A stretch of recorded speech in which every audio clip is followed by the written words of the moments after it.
Good morning student. हम लोग अयोध्या सिंह उपाध्याय हरिऔध द्वारा रचित पवन दूतिका का अध्ययन कर रहे हैं। इसमें 6 छंद हो चुके हैं।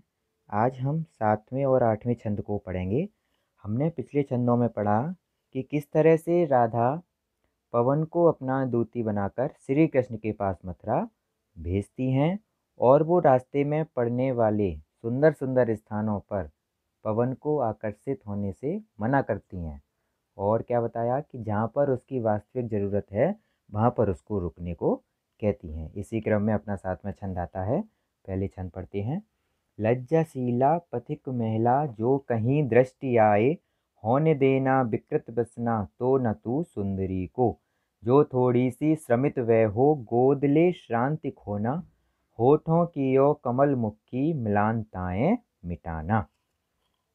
अब क्या बताया, इससे पिछले छंद में क्या बताया था कि अगर कोई थका हुआ व्यक्ति तुझे दिखाई दे तो उसकी थकावट को दूर करना। उसी का क्रम में आगे बताते हैं कि अगर तुझे लज्जाशीला पथिक महिला जो कहीं दृष्टि आए, जो कहीं दृष्टि आए, दिखाई दे। क्या दिखाई दे? जब तू जा रही हो तो मथुरा के रास्ते में क्या दिखाई दे? लज्जाशीला पथिक महिला। कोई लज्जाशील महिला जा रही हो रास्ते में तो क्या करना? होने देना विकृत वसना तो न तू सुंदरी को। तो इतना ध्यान रखना कि उसके पास से तेजी से मत गुजर जाना, क्योंकि अगर तू तेजी से गुजरेगी तो उसके वस्त्र उड़ जाएंगे और वो लज्जा का अनुभव करेगी। तो इसलिए क्या कहती हैं? होने देना विकृत वसना ना तू सुंदरी को। विकृत यानी अस्त व्यस्त, वसना यानी वस्त्र, कि उसके वस्त्रों को अस्त व्यस्त मत होने देना, अर्थात तू उसके पास से धीरे से गुजरना। और जो थोड़ी सी श्रमित वह हो, अगर वह कैसी दिखाई दे रही हो? श्रमित पिछले भी आ चुका है, थकी हुई दिखाई दे रही हो तो क्या करना? गोद ले श्रांति खोना।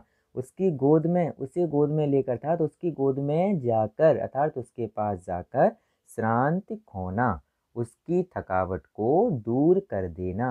किस उपाय से? तो पिछले बताया था, स्पर्श करके। और इससे क्या करना? होठों की ओ कमल मुख की मिलानताएं मिटाना।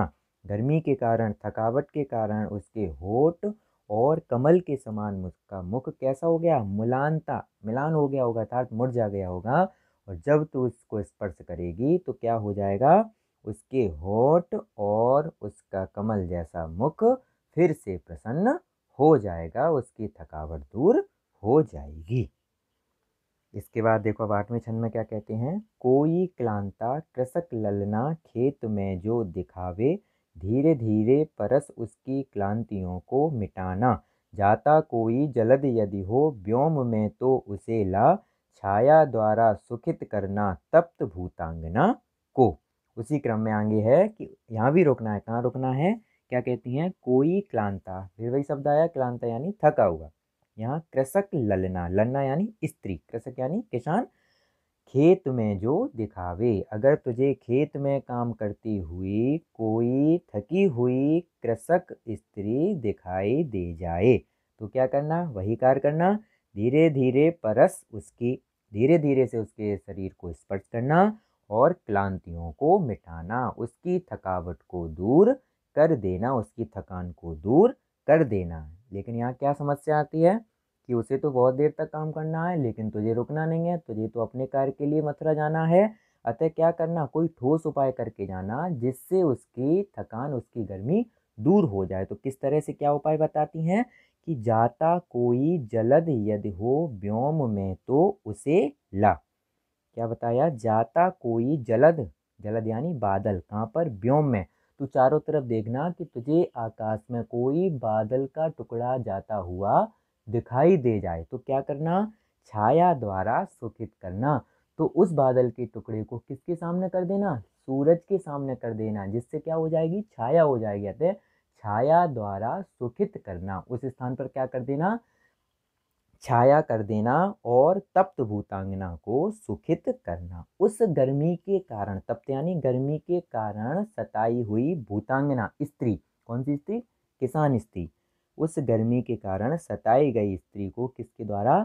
छाया के द्वारा प्रसन्न कर देना।